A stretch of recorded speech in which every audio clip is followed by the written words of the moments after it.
Welcome. This is a short video about the grading system for Chemistry 131 with Dr. Ireland. Chem 131 uses a different grading system that most of you are used to. Instead of a points or percentage-based system, we use what's called a specifications grading system. So what is specifications grading? Well, in simple terms, it means that all of the assignments are grouped together into what we call specifications. Each grade has a set of specifications or a set of assignments that must be completed in order for you to achieve it. So 3.0, 2.0, 4.0 all rely on a certain number of assignments being completed correctly. Most of the grades are proficient versus non-proficient. You can kind of think of it as pass-fail. In order to get a given grade, the student has to complete all the specifications for that grade. So in other words, you get the highest grade which you've completed all the specifications for. Probably the single biggest problem for students, it's not a problem, I call it a feature, but the single biggest difference for students in this grading style is that each type of assessment, say lab, exam, pretest, are isolated. They don't influence each other. You may have a 4-point level grade in the pretest, but a 2-point level grade in the labs, which will keep you graded a 2-point. Now, often students argue about really low grades because, say, they didn't do the labs or they didn't do a couple of the tests and argue that, well, my other grades are higher, so why is my grade so low? You can't rob Peter to pay Paul. Each of the assessments has a use in the system, therefore each of the assessments is considered individually. This is what we call the grading grid. You'll get a copy of this multiple times for the semester, usually right after each exam. And you note that it has how many possible you can get for each of the different types of assessment, and then the specs for each grade. So at, say, a 4-point level, you need to get 6 out of 7 of the pretest correct.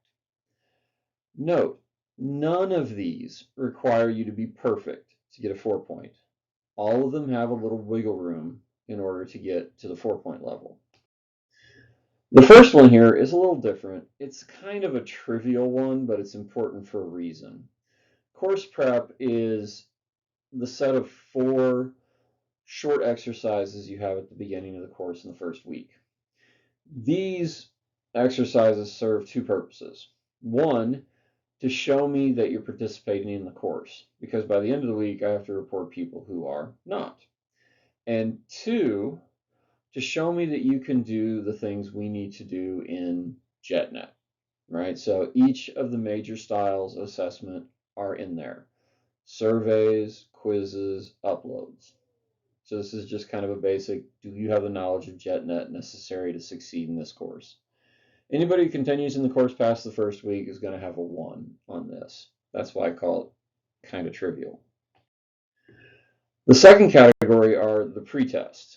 There are 7 of these during the term. Now let's look at the JetNet page. So on the JetNet page, they are identified by these blue arrows going over the side, indicating a survey. There are no right or wrong answers in this. This is scored solely on participation. Do you complete it before the due date?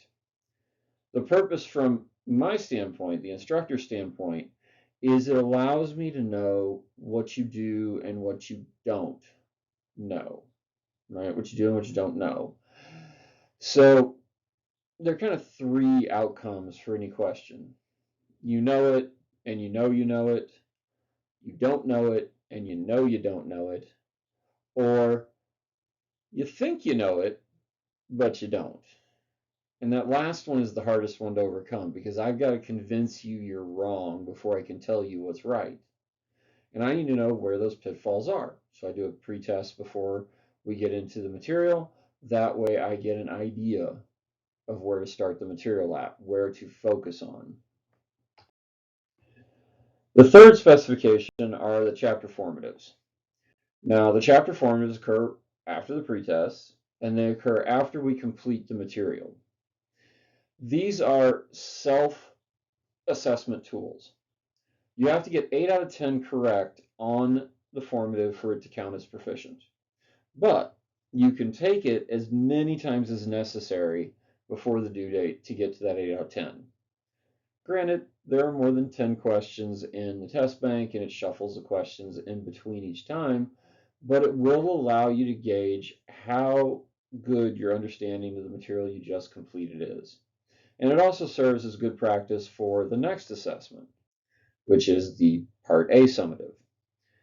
So the Part A summative is your traditional JetNet style test. Multiple choice, true, false, fill in the blank, that kind of stuff. And you can take it twice. Ideally, I would like you to take it once, right after we finish the material, get a score on the board in case something happens later, and it's going to tell you what questions you get wrong. It's not going to tell you the right answers, but it'll tell you what questions you get wrong. Then you can go back, study the material, ask questions about the material that you are iffy on, and then take it a second time before the due date to get a higher score. These are kind of the low to mid-level understanding the material, recall, retention, comparison, nothing too complicated. Note the grade in the system is a cumulative average of your best scores for each one, right? There are 40 questions in 45 minutes.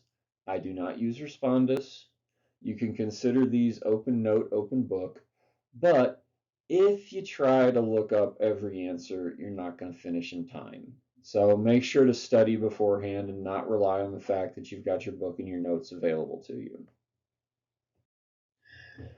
Part B exams, a little bit more challenging, right? This is for the upper level understanding of material. So what is Part B? Well, Part B is a set of 5 questions, most commonly story questions, although occasionally you'll get a small little essay question in there. You get them 48 hours before they're due. You have 48 hours to do them on your own. Trust me, I can catch cheating pretty well. You get 48 hours to do them on your own. You have to handwrite the answers, and then you scan them and upload them as a PDF. To get a proficient on the Part B, you have to get 3 of the 5 questions correct. All right. The last of the regular daytime assignments is the lab report. There are 11 labs over the course of the term. Now, the labs are a way to apply the concepts and the formulas and the information that we talk about in class to a real world experiment. Each of the labs has a lab report form included at the bottom. Each of the labs also has a rubric provided for you to assess, did you meet all the criteria for the particular lab? In the lab, you're going to get one of 3 answers when you get my grade back. One, it's going to say proficient, meaning there's no problems, move on, good job. 2, it's going to say acceptable. Acceptable means, yeah, you weren't 100% perfect, but you only made a few small errors, so it's good enough to count as proficient, but I want to point out some things you might need to think about next time. And the last score you can get is revise and resubmit. And what that means is there's a significant problem in your lab, and you need to correct it. So you have 3 days after you get that grade to go back, look at the comments that I gave you, correct the lab, and resubmit it. And after that 3 days, I'll grade it again. If you've corrected all the problems, it becomes a proficient. If you corrected almost all the problems and made a trivial mistake, it might become acceptable. But both of those count as passing it. Take the time, use the 3 days, improve the lab. The last of the specifications is the dreaded final exam. Now, before you start hyperventilating, I'm going to tell you 2 things. 1, you're not required to do the final exam. And 2, if you do the final exam, it cannot lower your score. Okay? There are kind of 2 methodologies to final exams. The first is what I call the stick method. And that's where the final exam is used as a tool to kind of, I don't know, punitively lower the score if the student doesn't have the material just down pat, which I don't find really useful. The second method is what I call the carrot. The carrot means that the final exam is an opportunity for you. It's an opportunity for you to show me that the grade you already have is too low. So the final exam is 60 questions, 60 minutes. You take the final exam. If you can score at the next grade level or higher than your current score, I will raise your grade 0.5. Now, no matter how much above your current grade you score, it's only 0.5. But this is where you show me that the grade you had already is too low. Something's wrong with it. I know more than that. Well, here's your opportunity to demonstrate it. But again, you're not required to take the final. And if you take the final and you bomb it, it won't hurt your grade. There's where the final is located on the page. One of the things baked into my teaching style is what's called mastery learning.